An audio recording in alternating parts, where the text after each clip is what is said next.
Hello, everybody, and welcome to the other side of cyber. I am here with myself, Jacqueline Jane, JJ, and on the other side of the world, I'm also here with... I'm James Azar, as the screen would show for our awesome viewers. I'm James Azar in these United States of America. Exactly, with his first coffee of the morning. Second.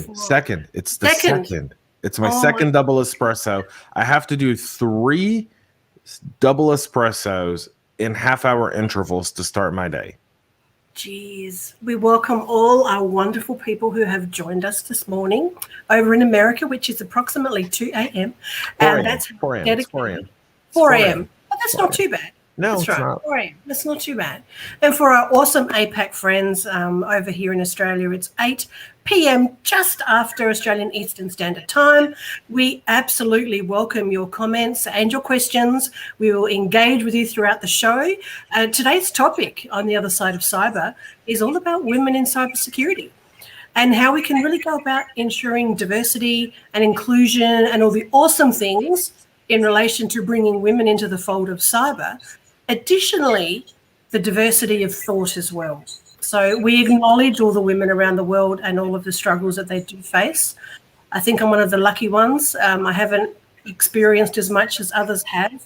I do acknowledge, though, there are a lot of women out there in many different areas, not just cyber, who struggle. So to be acknowledged and have, I think, a week now, it's not a day, it's a week, celebrating women in whatever we're doing is really important. And I know James is a massive supporter of that. So don't forget our format for the day, 30 minutes talking about the awesome topic, and then we will move into our live Q&A and comments and answering all your questions that you might have. James, what's your thoughts on this amazing topic? So one lovely topic, Happy International Women's Day. It's also Women's History Month in the U.S. Yes. So we have a whole month to talk about women history, which I think is very, very important because it's very, very young. So human history can be traced back 75,000 years, just about. Women history, like really progress for women, started in the early 1900s. Yeah. Almost 100 years ago. Yeah. So we talk about progress that's been made in these 100 years. It's been absolutely amazing. And I think it's very interesting. I'm a history guy, right? Like I think you know this. You and I've talked about it before, but I don't like watching modern entertainment. I feel like modern entertainment brings me zero value as opposed to documentaries and historical stories, right? So history is very, very interesting. So history is actually fascinating because when you look at the way women were looked at in monarchies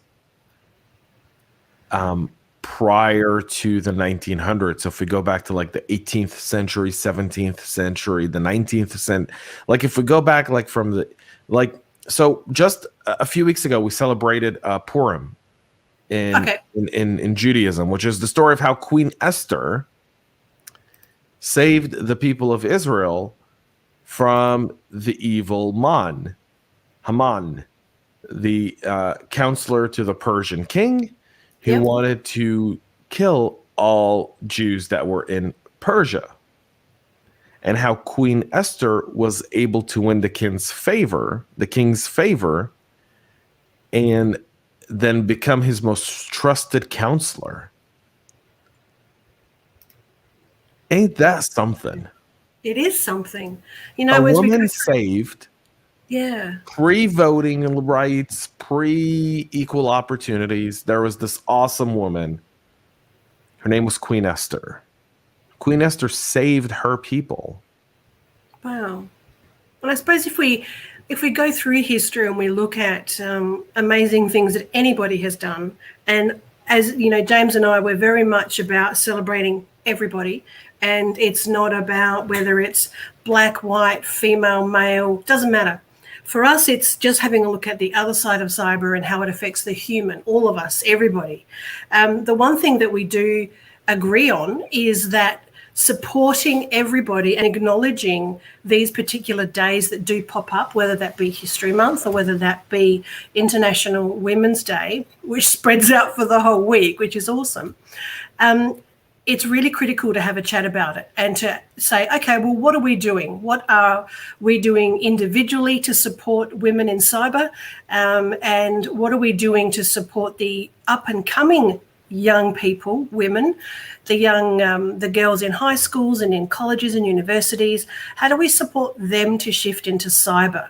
So yes, we can talk about it should be the same for everybody, but right now we really want to talk about women and what they can actually bring to the world of cyber and some challenges that they might have had. From personal experience, I've not had any, I'm not going to say there's been any negative experience. There's been challenges where it would be, well, you've got no tech background. You don't have a degree in cyber or IT, or you're not an analyst. Why should we listen to you? And it's a good question. It was a big issue from that imposter syndrome position when I first started in the world of cyber, because I did question myself. What I came to learn really quickly is the skills I have and what I brought to the table for cyber, nobody in my vicinity in IT had those skills, because it was about humans. It was about understanding what people need to do to shift their behavior to make better security decisions. So I really stepped into that, and I'm not scared. I'm not afraid to say, I don't know what you're talking about, or that is not my area of expertise, because I do get a lot of questions. I'll learn all sorts of things, but I'm not going to pretend I know something that I don't. And I think that's one of the biggest learnings I've had, and something that I have shared with other people, not just females, but people coming into the world of cyber in the non-traditional way. James, what have you experienced with people, women specifically, who are wanting to come into cyber? What kind of challenges have you heard from them? So let's lay out the fact that when we talk about breaking into cyber, and we talk about people who, you talked about imposter syndrome, and in my head as you're saying that, reminded of a conversation I have with this young lady I'm mentoring at the moment. Yep. And a very smart, hands-on person, not a test person, meaning she's not going to go to college and get a 4-year degree. It's just not her personality. She's struck out in getting jobs and getting an opportunity. And I think that's partially because one of the stigmas is that women aren't as curious about technology as men. And so very few women set up labs. Very few women do these kinds of things. So they're not given the equal opportunity of proving yourself. Okay. So one of her bigger challenges was getting a chance for people to actually give her an interview. Yep. Actually call her back. So I challenged her to make a 1-minute video, post it on LinkedIn. Wow. Okay. She got an opportunity within 24 hours of posting that video. What? So what does that tell you? See, I think the system of creating equal opportunities is broken. That system is broken because it still relies on this. Yep. What experience and not you had. Yeah. this. That's interesting.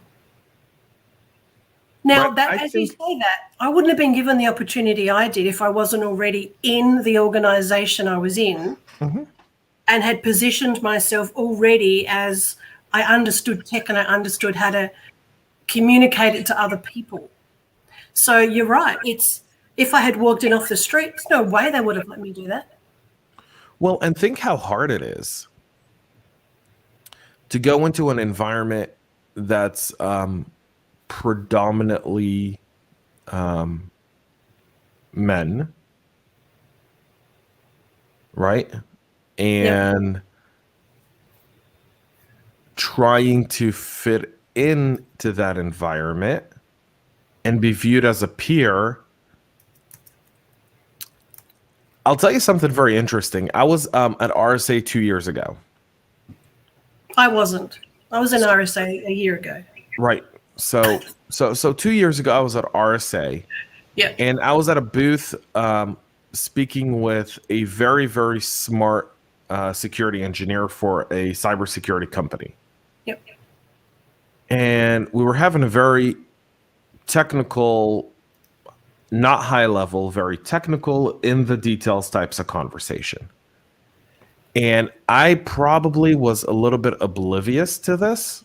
And I'll be honest, like, I was oblivious to this prior to that conversation. I won't say I was oblivious to women's flight in getting into cyber, but I was oblivious to the bias. Okay. And so the bias that most women were telling me about, I was oblivious. I was like, well, maybe you're just not trying hard enough, or maybe, I was making excuses. And so her and I are having a very intense conversation. Someone comes by and asks her where the swag is at their booth. Right. So we're in the middle of a conversation. So I kind of turn around and I go, why would you be asking her? He goes, well, isn't she the marketing person here? And I'm like, and I just broke out laughing. And it was at that moment that it hit me that there were 5 or 6 other people standing around doing nothing that were not part of a conversation. Her and I were in a conversation. He could have approached anyone, but all the other people were men. And he figured, well, they're probably the cyber experts. She's probably the marketing person. So she probably knows where the swag is. Yep. And look, it's when you think about it, someone asking that question, initially you might think, oh, geez, really? Or not think about it. But it is that unconscious bias. I don't believe that people intentionally do it. I think when I look at images of RSA or any other security event, and lucky, I'm so happy, I'm off to Canberra next week. I will put a shameless plug in. I'll be speaking at the ASA event next week, ASA CyberCon in Canberra. Really looking forward to it. I tell you what, they've got some incredible women speaking there as well. Followed up the week later up in Brisbane at BrisSec. So I'll also be talking a bit more about that next week. But it's not having the focus on men or women. It's having a focus on quality content that just happens to be a more conscious decision to make sure we've got a good group of people covering all the bases. And it's not about, oh, we better have 4 or 5 women, or we better do this. But when those big events, James, often you see the majority, historically, it's been the promotional girls that would be dressed up in provocative clothing, holding out whatever it might be, the swag for people to pick up. Historically, that's where it got to. So I think it's that unconscious bias that we sort of need to shake it out of people a bit. Yeah, for those watching right now, we'd love your comments on stories of either unconscious bias or opportunities you've been given or afforded that maybe otherwise wouldn't be there. I think that's I like to hear those stories because I feel like that's the only way if we talk about it. And you can do it anonymous, by the way. So if you're uncomfortable commenting publicly, you can DM me directly on LinkedIn, James J. Azar, or you can do that to JJ here at Jacqueline Jane, and we'll read it anonymously as well. So we want to hear these stories because I think these stories are very important. Last year, when in 2019 as well, I was at Cyber Week in Israel, Tel Aviv University Cyber Week, one of my favorite events on the planet. It used to be. I hope it comes back. They're slowly, look, events are coming back. It's good. No. So Cyber Week Tel Aviv used to be a non-vendor affair. So there were vendors there, but it wasn't like an RSA. It was like a very intellectual event. A lot of university research, a lot of conversations that were very, very exciting and kind of on the future of cyber, the past of cyber, stuff that I really, really enjoy. I think the critical thinking element of it is very important. And so we're We're there and they do a Women in Cyber event. So we go there. Yep. I go to the Women in Cyber event. It's a 3-hour kind of like off the main stage event. Now, I will say this to the Tel Aviv University's credit. They featured a lot of women on the main stage, ton of them. They did an amazing job. The Women in Cyber event had 100 people, 2 men, 98 women. The 2 men was myself and Lior Div, the founder and CEO of Cyber Reason. Okay. And look, And I think this is the breakdown. And I think this is the breakdown. So here's the deal. While it's important at big events to do a Women in Cyber type of deal, the real way to influence and continue to drive change is to do it in a place where the message is being heard outside of the echo chamber of people who support the cause. Exactly. I was going to say, well, not the exact words, but exactly that, James.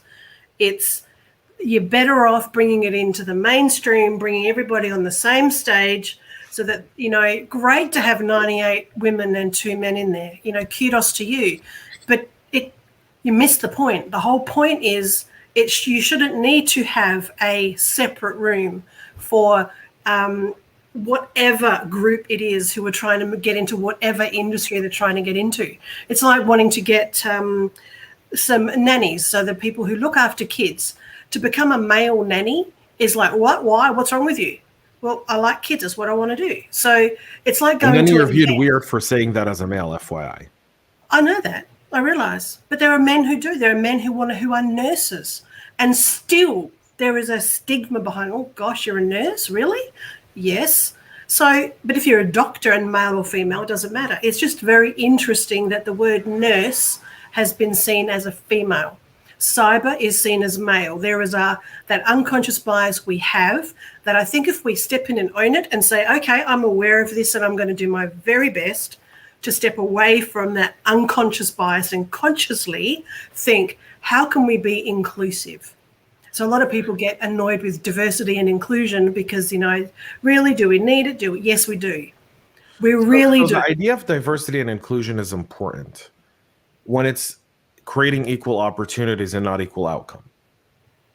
And what I mean by that is the manufactured idea of equal outcome.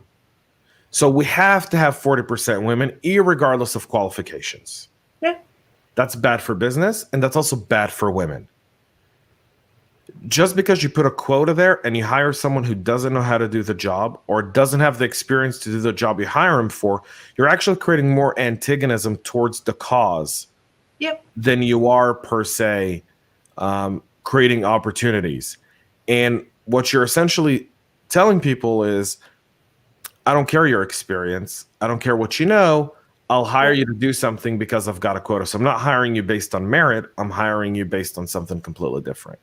And wouldn't it be interesting you go? Go ahead. No, you go. I'm going somewhere else, so you keep finishing. You know what I'm like. I'll cut you off. So I think this idea of creating equal opportunities and understanding the path that we need to take. And if we get really specific for a moment, we have to understand that you're right. A nurse is viewed as female and cybersecurity is viewed as male. But why is that? Exactly. Because a Barbie is dressed as a nurse and Ken is dressed as a business guy who works on a computer. Right? Correct. This has been a long time. So let's agree that, Disney, out the garbage. Okay? Agree, disagree. Let's get rid of that kind of bias. Number one. Number two, let's address it from where we really should. On something we really should talk about, which is how do we get more women interested in STEM, specifically in IT, networking, and computers? Yep. And how do we get that done at the middle school level? So we know for a fact, because now there's more than enough research to show this, that when someone's exposed to IT or something very fascinating in middle school and they really dig into it, that's what they'll want to do all through high school, and they'll be very focused at doing that. So how do we introduce it in a middle school level in a curriculum, and also make sure that the classroom, that the class itself isn't just male dominated? Because that's one of the issues I see. Like Yeah. you go to a uni, right? And when you go to uni and you go to a cyber class and you look around, there's very little diversity in that room. It's predominantly Yep. male. But it comes with the packaging of cyber. So everything you see about cyber is a man with a hoodie. End of story. Disagree. That is what you see. And it's not, well, in the public eye, if you ever look at any news story, anything at the moment, that's what you see. So you got to remember how, and this is off topic, but important, because it's about how the brain works. So if we're grown up to think boys blue, girls pink, and that's the way it is, that has taken years, centuries to ingrain that unconscious bias into us. So rather than, and I know what you're saying, like get rid of Disney, get rid of that. I think the world's gone a bit mad at the moment, like banning Dr. Seuss books and, things that historically were okay at the time and now aren't, just should be labeled for that. That, this is not really acceptable now. We acknowledge it's part of history. This is where we're at. Here's the line in the sand. When it comes to your question about middle school, how do we do that? Is bringing in cybersecurity is not something you just all of a sudden need to know when you start working. Cybersecurity is something that is everyday life now. It is no different than when we moved into the industrial age, when we moved into looking at all the different stages of the revolutions that have taken place.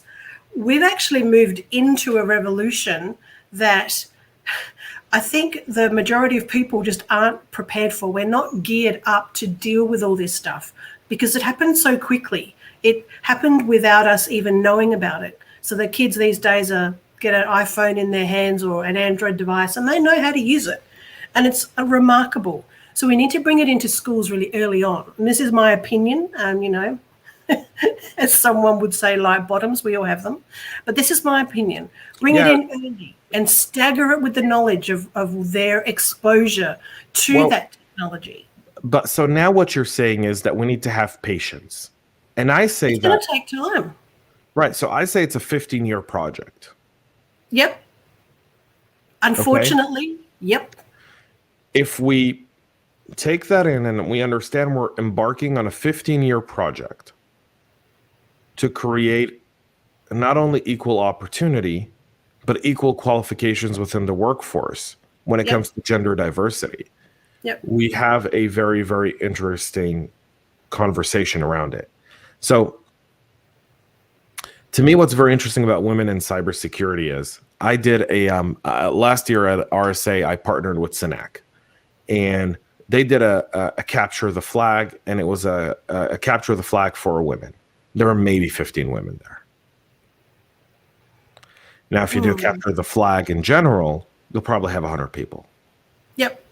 So then why don't you just do it in general and make sure that, you make sure that there's everybody there? But then how do you do that? It's a double-edged sword. Well, so I mean, and that's part of it, right? Is how do you do this representation without overly politicizing it?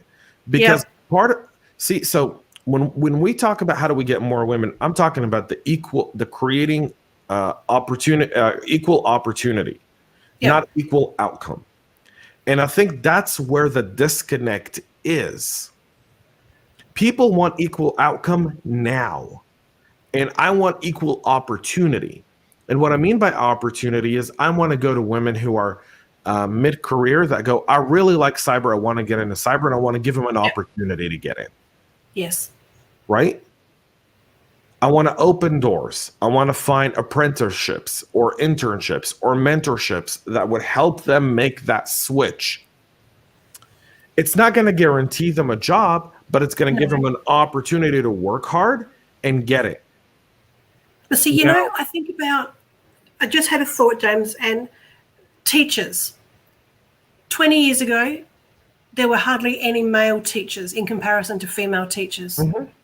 There was a big push to bring more male teachers into the fold.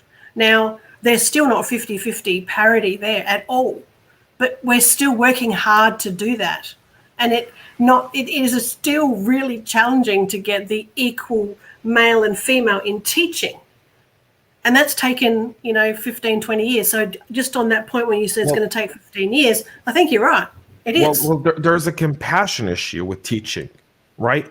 Women are predominantly more compassionate than men. And so they have a little bit more patience. That's simply because of the way the DNA of a man was programmed early on, right? So yeah, I get that. Hunt and capture is very interesting. And like I said, I'm a history buff, so I try to not making excuses here. And some people may be like, you're triggering. And I'm like, no, that's really not what I'm trying to do. What I'm trying to say is that the reason 50 years ago you had very little male teachers and you had more women teaching is because men did a lot of physical labor at the time, because there was a greater need for physical labor work. So men were predominantly a little bit more aggressive than women. As the economy has changed and become less industrialized and more intellectual, we live in a more intellectual economy today, meaning our economy today is driven by IP, intellectual property, right? And algorithms and computers and design and so forth. The males over these generations have become far more compassionate because we no longer do aggressive work. We predominantly do very thoughtful thinking. And so, and by the way, that's portrayed a lot in old culture movies. So if you watch movies from like the 40s, 50s, from the 30s, if you watch theaters, if you watch plays, if you read plays, or you read stories back then, the father who ran the bank was a lot more compassionate with his children than the day laborer who was working at a construction site. Exactly. And by the way, that's proven in scientific research. Yep. And I think, you're right. And you're not saying that as a negative, and I get it. And I agree with you, James. There are some people who, like when, what do you call it? When someone wants to be a pilot. So someone says, I want to be a pilot and fly planes. There's actual psychometric testing that takes place to make sure that the way that brain operates in that human functions a certain way to be able to actually fly a plane. I couldn't fly a plane. I'd see a shiny thing and I'd take it off course. I'm a creative. I've gone through so many psychometric testing and I know exactly what they're going to say, but they're fascinating because I understand about myself and I understand what I should be doing. I understand what I shouldn't be doing. There are people who love administration. There are people who love repetitive. There are people who naturally want to spend hours finding a solution. And then there are people with amazing levels of curiosity. So it's, in my head, it's deciphering what kind of psychometric tools can we use. And I know there are some studies out there, I'd love to find them, about cyber. What kind of psychometric skills do we need? Not what kind of people do we need, so that we can actually say, we've done all these tests, you'd be awesome as a pen tester, you'd be fantastic as whatever it might be. So you're kind of talking like how the military does testing to see what job you qualify for in the service. Correct. And so because not everyone can be a sniper.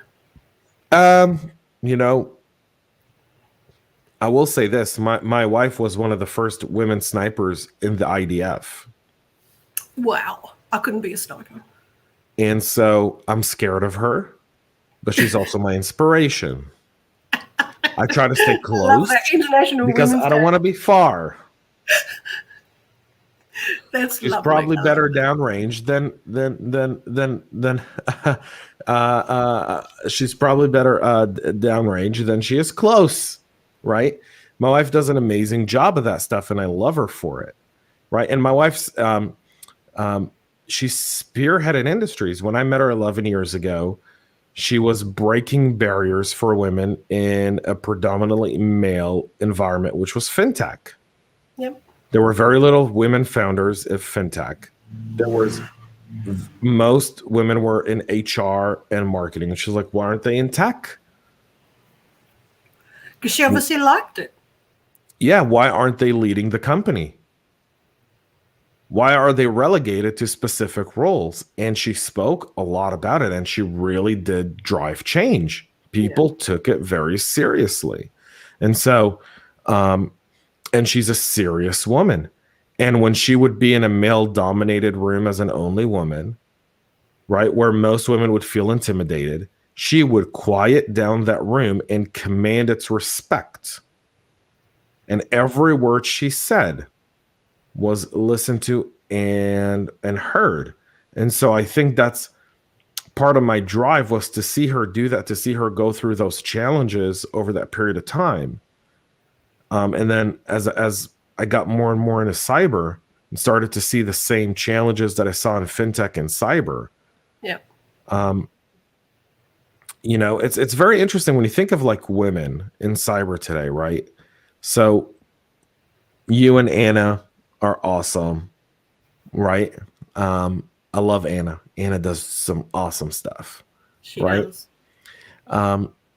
But think of the events. How many events are male led? Very few. Most events for cyber are women led organizations. Now, why is that?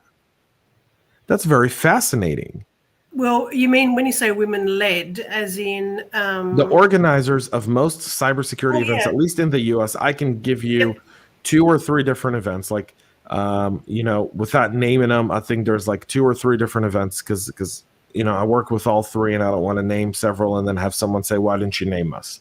So multiple events. 2 out of the 3 events that I know of that are essentially, you know, they go from city to city. Every week they have a different event and so forth. Those orgs are led by women. Yep. And I can tell you why. Shoot. Well, when you think about the organization and the skills, I'm going to go back to psychometric, the type of skills required for that tend to be female. And there will always be males in wherever there's a dominant female or male, there'll always be an element of the other in there. That's a fact. But predominantly, women would be attracted to those event management, marketing, communication roles. Fact. So now that other people are realizing, actually, I like this, I might get into this myself. Doesn't matter whether you're male or female, it's available to you. It just seems to be that's where we're at. And when you look back, let's say 10 years and where we were and who was dominant in each area, slowly but surely we're getting parity. But there's still going to be, until we get to maybe another 10 years, a little bit different. I'm just aware of the time as well, James. We're nearly at the end of our live podcast element. We get so caught up in what we're saying, we forget. So we will be thanking all of our podcast listeners who have tuned in to listen to The Other Side of Cyber. We're going to continue the conversation as we do every week. So if you do want to hear more, you'll catch us all on YouTube with The Other Side of Cyber. And we're going to take like a 2-second break and then come back and continue this very interesting conversation. So here's the break in 5, 4, 3, 2, 1. We're on. And we're back. We're back. I love it. I love doing We're it. back. Comments time. So we have a comment from the lovely Nora. Hi, James. God bless your heart for opening up your arms to all people from all walks of life. I think that's the human thing to do. Thank you for that comment, Nora. It is, Nora. It is indeed. So yeah, I think the event management piece, James, if I'm just thinking more about that, and I'm thinking teaching and nursing and doctors and accountants and lawyers, if I think about all of that, car salesman, it's a car salesman. If we think about those traditional elements, Army, Navy, armed forces in general, 20 years ago, there was a predominant male or female in those areas, and over time there's been more and more blending occurring, and when we come to cyber, I think we're back where 15, 20 years ago. You're absolutely right. It is more of a, oh geez, look at that. Now there's more women in cyber and infosec than I realized, especially in Australia, and I've just shared my screen. Can you see that at your end, James? I can, and I'll put it right up here. I'd like to congratulate the wonderful humans behind Women in Security magazine. This is the very first edition, and it launched in March or February actually, but it's for March and April here in Australia. And if we have a look inside, so Abigail Swaby is the publisher, and this is all about raising the profile of women in security. It's her passion, but it's everyone's job. So this whole magazine has just been a joy to read. Oops, I'm sorry. I just did the naughty thing of scrolling when I didn't mean to. So for anybody listening, doesn't matter where you are, it's free to subscribe. So it's womeninsecurity.magazine.com. And if I have a look in here, some of the contents, the information that you can read about people's careers, people's trajectory into cyber, and the amazing contributions that have been made, including some men, in this magazine is just phenomenal. So there's over 100 pages of quality stuff in here. So I won't go through every single thing, but if we have a look at, this is for Australia's female security pioneers, cyber is all in a day's work. So this is where we look into many roads of cyber. So I know you can't read that. I understand, but I wanted to showcase this this publication because of what it's for. And it's supported by the Australian Women in Security Network. And just even if it doesn't matter where you are, any part of the world, you will find this publication really, really useful and helpful. Really cool element here from Amanda Jane Turner, the author of Demystifying Cybercrime series on women in tech books, conference speaker and cybercrime specialist, with her awesome cartoon talking about cybercrime. So it's educational. Yes, of course, as advertisers, because these things need to run and they actually need to have some money to support them. But having a look in all of these awesome things and these brilliant articles. So yeah, I'd look great magazine. I've nearly read it all. I've been fortunate enough to contribute to this as well on my article about cybersecurity, cyber strategy for breakfast. Show it. Let's see it. Oh, where is it? Dun, dun, dun, dun, dun, dun. Oopsie, I did it again. I'm just a happy scroller with the mouse. It's okay. I know people that are happy clickers. I'd rather you be a happy scroller than a clicker. It's more hygienic. Yeah, that's true. That's true. Look at this one. Things to know if you're considering a job in cybersecurity. Nicole Neal. Don't have a life. Yeah, that's true. That's true. Removing barriers at work and outside of it. Love that. Well, that's IT, really. Where are my ladies at? A day in the life of a threat intelligence analyst. See, this is really good for people that aren't too sure maybe what they want to do in cyber and where they want to go. What else do we have? Diversity and Security, Not Just About Men and Women by Craig Ford, a great column. And he's written A Hacker I Am, really good book as well.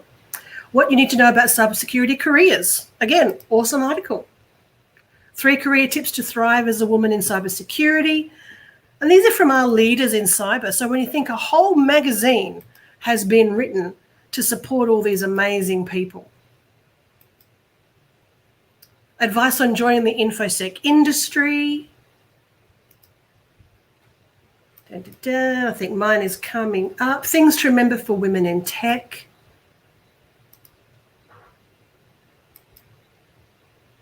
Introduce yourself to leadership, the power of strong network and connections, really important in any industry or anything that you're doing.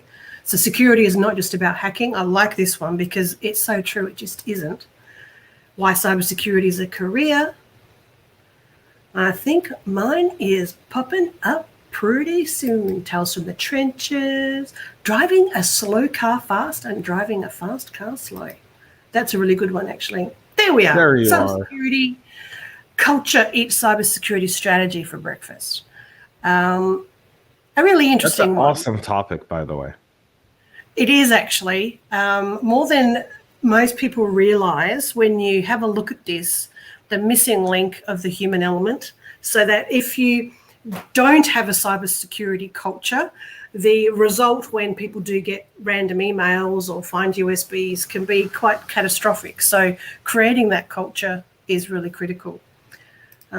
So like I said, if you want to have a look at this, it's free to subscribe, womeninsecurity.magazine.com.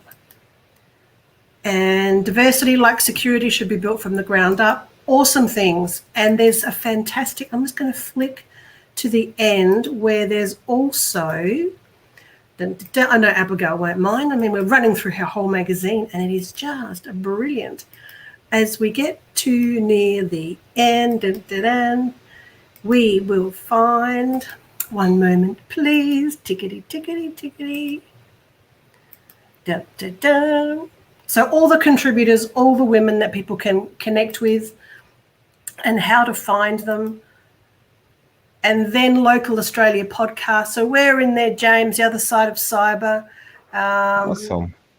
KBK asked is there as well. So many, just, you know, and this is the thing about, it's not necessarily all about women in cyber. It's about, let's have a conversation. It's men are in there as well. It's covering all the things. Mm-hmm. And yeah, just so exciting. So there you go. Fun and games. Awesome.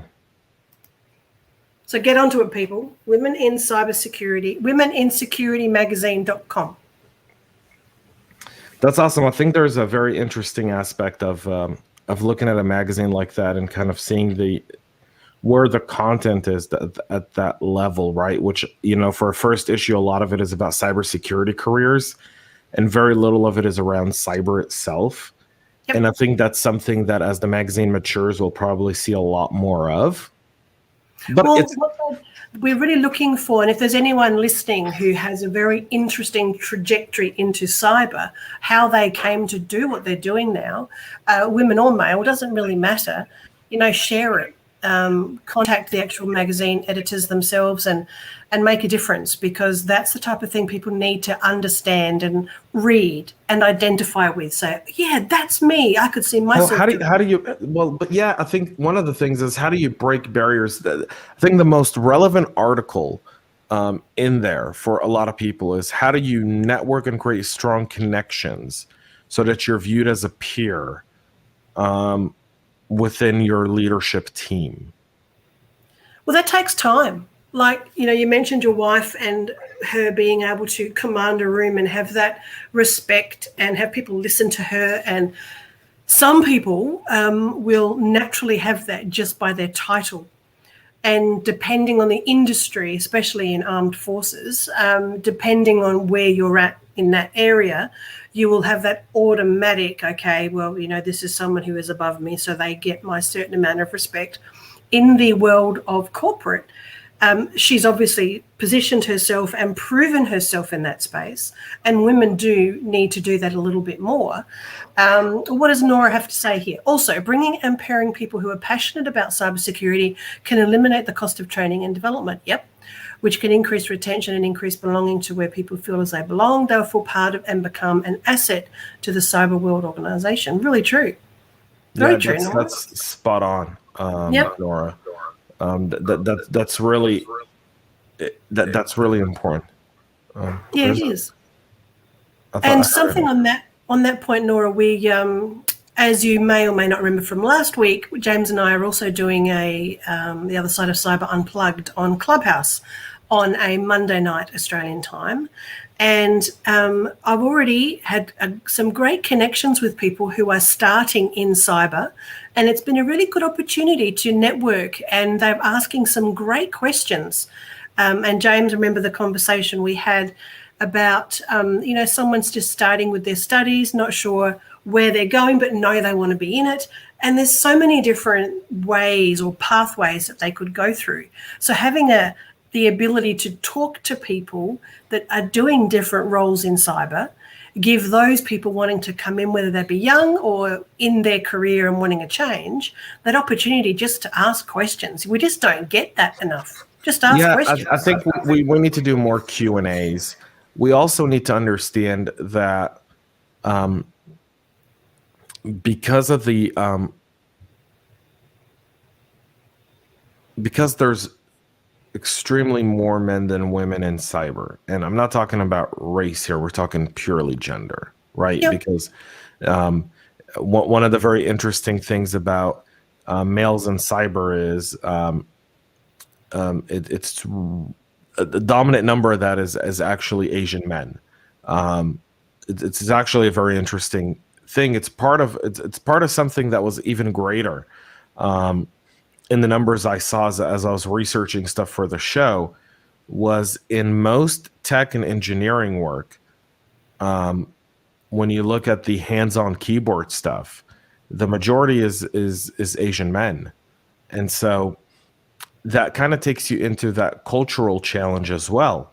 So there's aspects of equality that we have to understand also are driven by cultural upbringing. So like you and I were talking about, I think I said it early on the show or even before the show started, I was watching something yesterday and the UN was talking about 192 countries and only 22 female leaders. And I said, well, now let's eliminate all third world countries and Yep.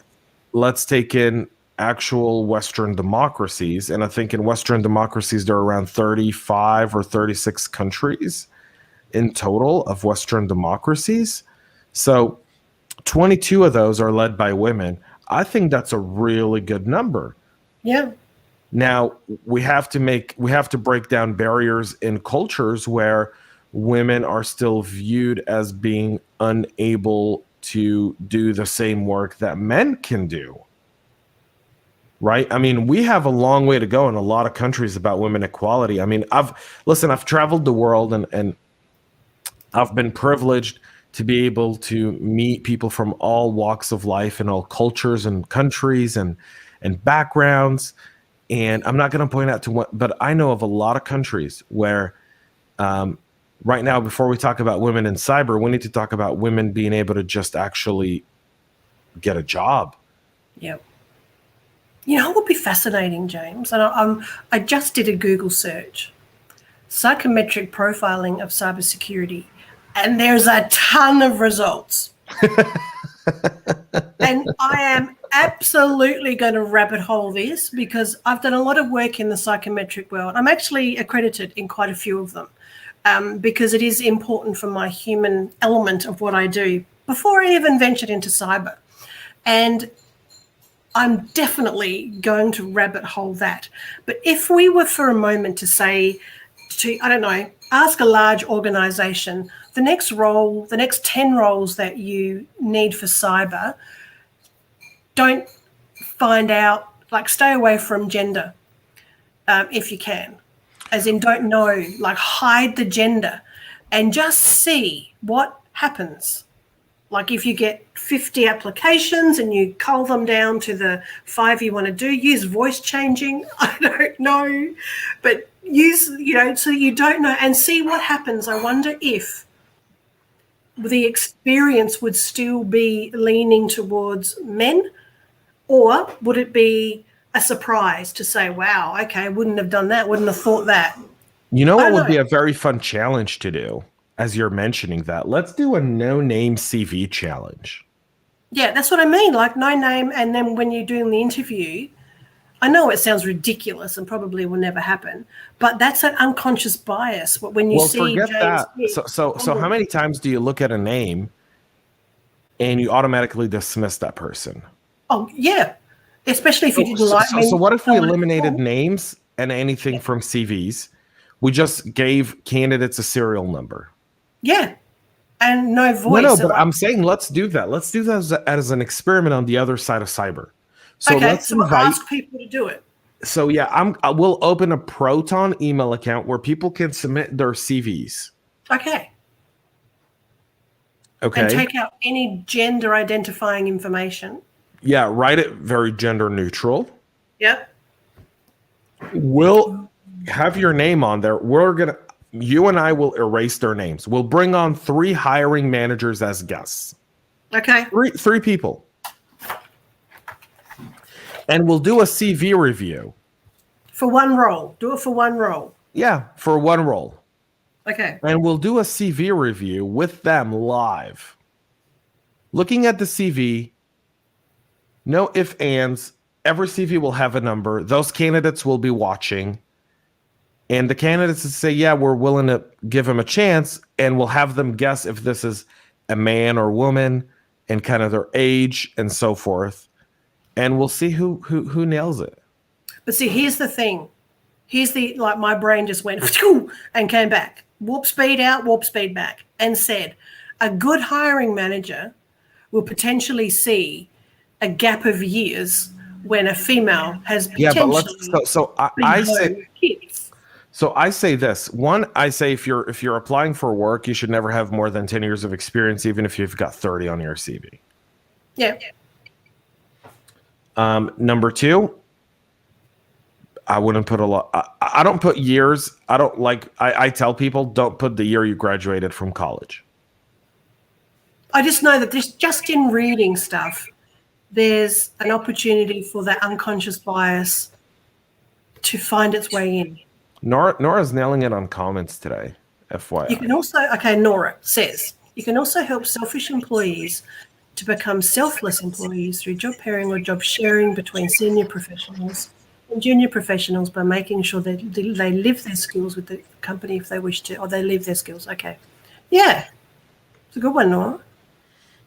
Yeah, I mean that's really important. There's a ton of stuff that and thank you for your comments, Nora. I think there's a lot of stuff here from that aspect of doing an experiment. Let's do it.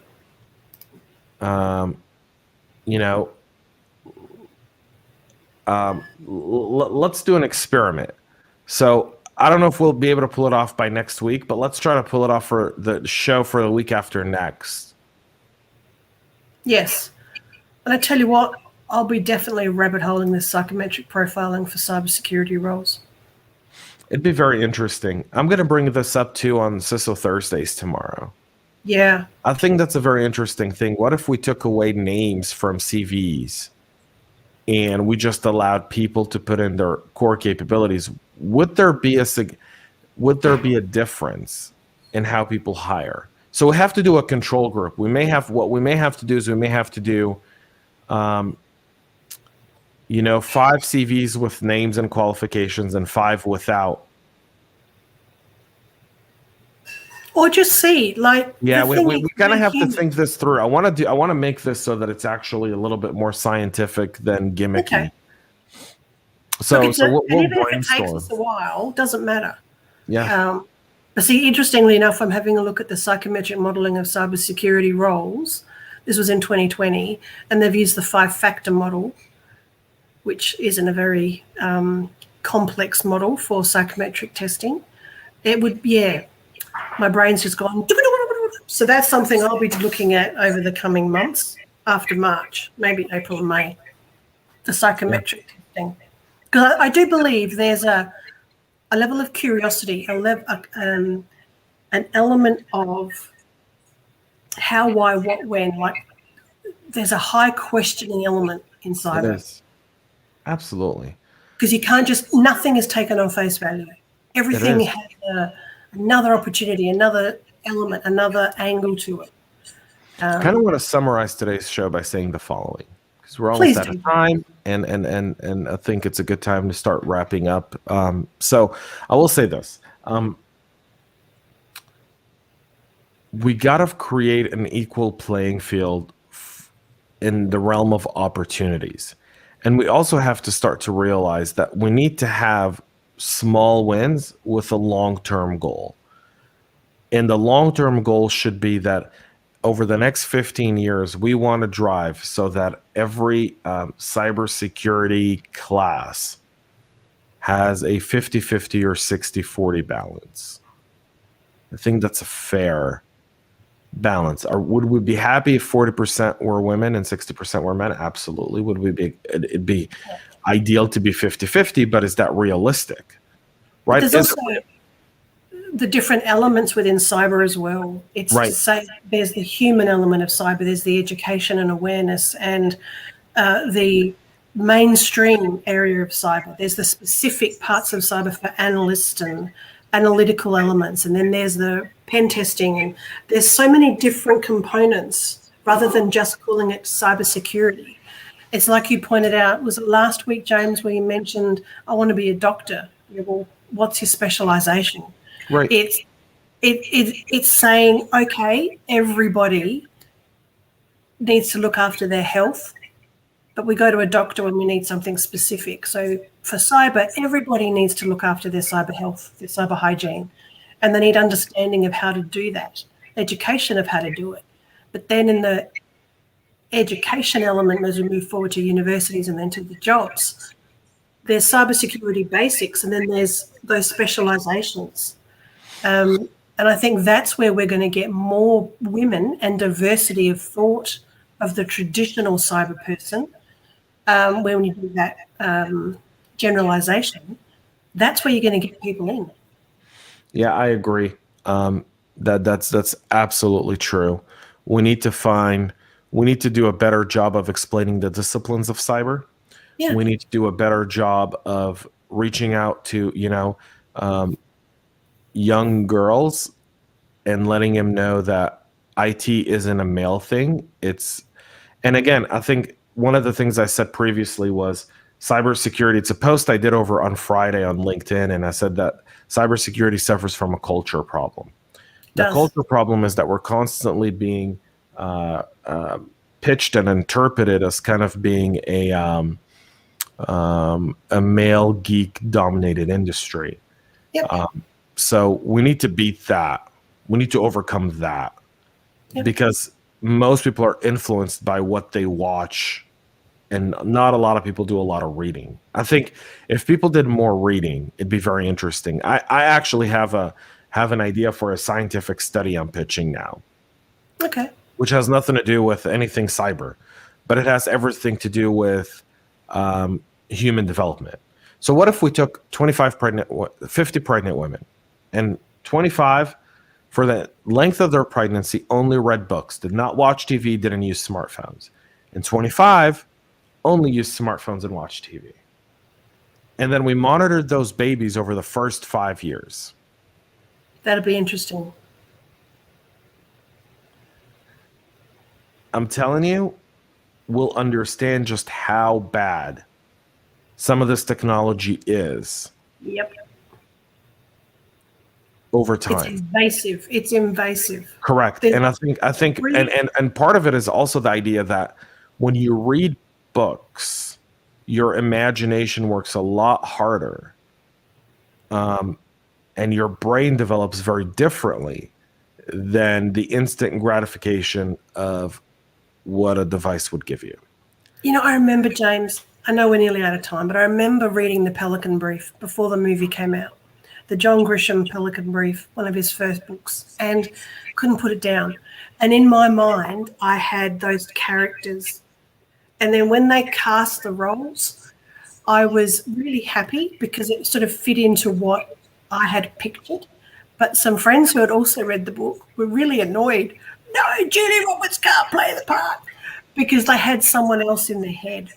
And it goes to that. We look at, it's Harry Potter before the books, whereas kids who read Harry Potter before the movies came out had their own ideas and had more information about this story than the kids who just watched the movies. Yeah. Culture is everything. And the way we create more opportunities for women in cyber is we got to win the culture game as well. And we got to really derive change in culture from an entertainment perspective, so that women look at cyber. Yeah, we can do it. This conversation is just it's the beginning of it. It's the beginning. It has been a great show. I really enjoyed the topic. I appreciate your support of women in cyber and women in the world in general, James. And yes, Nora, you can. Yes, absolutely. Thank you, Nora, for your contributions, and to everyone else who's listening and watching. This is The Other Side of Cyber with myself, Jacqueline Jane, JJ, in lovely Australia, and my colleague, what do you call it? What's the word? Co-host? No, it's not co-host. It's I can't even think of what it is. It's too late here. Probably too early for you over there. But my esteemed co-host, Mr. James Azar, over the other side of the world. We've loved being with you and having a chat. And please subscribe to The Other Side of Cyber. Smash the subscribe. Make sure you don't miss out. No FOMO. We'll be back same time next week. I'll be coming to you away from Canberra, Australian capital. We may have a special guest too. but we won't say anything. We may have a special appearance. Special appearance. Special appearance, folks. That'd be pretty cool. That'd be pretty awesome. Yeah. All right, guys. Have a great rest of your evening for all of those in Australia. Get some sleep, get some rest. We'll be back with a lot more next week. And then Monday, catch us on Clubhouse at 10 p.m. Sydney time. Yep. Thanks, guys. All right, folks. Stay Cheers. safe.